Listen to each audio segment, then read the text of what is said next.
C'est le psaume 119. Moi, je cite le psaume 119, verset 105. Ah oui, Je vais un peu plus loin que toi.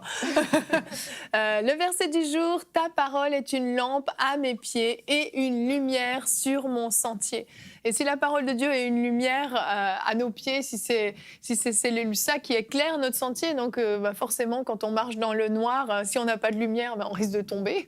Donc si la parole est si importante que ça pour éclairer notre sentier, d'où l'importance de la mémoriser, de la connaître, de se l'approprier, que ça soit pour nous quelque chose de tellement précieux qu'on peut pas s'en passer en fait, parce que la parole de Dieu justement va nous montrer s'il y a un trou sur notre chemin, va nous indiquer s'il y a peut-être un piège quelque part, s'il faut la route tourne à un endroit, si ça descend, si ça monte, ça nous permet simplement d'avoir un chemin qui va être beaucoup plus facile, beaucoup plus aisé à traverser. C'est que dans ces multiples choix, il y a beaucoup de divertissements qui s'offrent à nous et on perd, c'est ça, le focus. Et comment on peut rester focalisé dans ce tourbillon de la vie, sachant que lorsque moi je m'arrête, le monde ne s'arrête pas de tourner, lui, par contre. Hein. Non. On en a parlé dans la précédente émission, on doit réellement filtrer nos pensées. Mm-hmm. Et c'est le plus gros travail, je pense, pour un être humain, de faire un temps de pause. On n'a pas besoin de prendre 10 minutes pour méditer sur notre pensée. Tu es en train de travailler et c'est quelque chose souvent qui arrive. Surtout si tu travailles sur un ordinateur. Tu travailles sur ton ordi, tu tapes, et là, il y a une notification qui sonne quelque part. Tu dis « Oh, je ne vais pas toucher mon téléphone, je ne veux pas ». Tu sais que c'est Facebook, mais tu sais que tu es sur ton ordi. Et ça vient de chercher cette pensée-là. Et là, tu dis... Et ça fait toudoum, toudoum. Ah. Au bout d'un moment, tu dis, j'ai deux solutions. Soit je ferme Facebook, ou soit je vais y aller.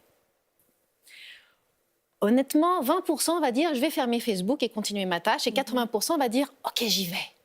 Et cette petite perte de focus, subitement, tu tournes la tête et là, tu dis, oh, 45 minutes viennent de passer. Mais qu'est-ce que j'ai fait? Absolument rien. Dieu guérit les genoux, Dieu guérit les sciatiques. Et si maintenant tu es là et tu te dis, mais c'est exactement le problème que j'ai une sciatique maintenant, est-ce que Jérémie, tu pourrais prier pour moi? Alors gloire à Dieu, je vais le faire maintenant. Au nom puissant de Jésus-Christ, maintenant mettez votre main droite là où vous avez mal. Maintenant même, faites-le. Et je déclare maintenant que cette sciatique disparaît au nom de Jésus-Christ. Par la puissance de Dieu, je déclare que vous êtes guéris maintenant même, ça vous appartient. Cette sciatique s'en va maintenant, elle fuit votre corps au nom de Jésus-Christ. Soyez guéris. Toute personne qui a des courbatures, des douleurs, au nom de Jésus-Christ, qui est sous morphine, soyez guéris au nom de Jésus. Comment est-ce que je peux entendre Dieu, mais comment est-ce que je peux le reconnaître? Parce que tout le monde, à un moment ou à un autre, s'est dit « Ah, je pense que Dieu m'a parlé, j'étais guidé, j'étais inspiré, j'étais poussé, j'ai eu cette pensée, c'est venu, ça me disait, il y avait une petite voix. » Et ça, c'est le lot de tous les chrétiens. Maintenant, les gens qui tiennent la main de Dieu, comme on le voit sur l'image qui est derrière moi, les gens qui tiennent la main de Dieu et puis qui lui font confiance, ce sont les gens qui reconnaissent que c'est Dieu. Alors, voici un petit peu ce que dit la Bible à ce sujet. Tout d'abord, Dieu parle souvent, mais on ne fait pas attention. Job 33, verset 14 nous dit « Et pourtant, Dieu nous parle et Dieu te parle.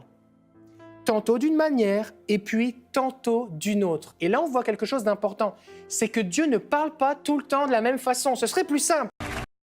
Servir le Seigneur, on peut se donner, mais si on n'est pas connecté avec l'Esprit de Dieu, si on ne dépend pas de Dieu, mais on dépend de nous-mêmes, nous sommes dans le péché.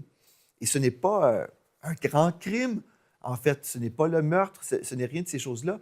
Mais c'est toujours du péché, c'est-à-dire on est en train de manquer le but de Dieu pour nous. Ce que Dieu veut faire, c'est nous équiper avec sa puissance. Il veut nous équiper avec son onction, la présence tangible de Dieu. Peu importe ce que Dieu vous appelle à faire pour lui, bien, il vous a donné son Saint-Esprit pour vous équiper. Vous savez, le Saint-Esprit est une personne. Le Saint-Esprit, ce n'est pas une force, mais c'est littéralement une personne. Et toutes ces choses qu'on voit, la justice, la paix, la joie, par le Saint-Esprit, bien, c'est une vérité, là. C'est vraiment ce qu'on doit comprendre. Le Saint-Esprit nous donne la justice. Le Saint-Esprit nous donne cette joie surnaturelle, mais la paix aussi vient par le Saint-Esprit.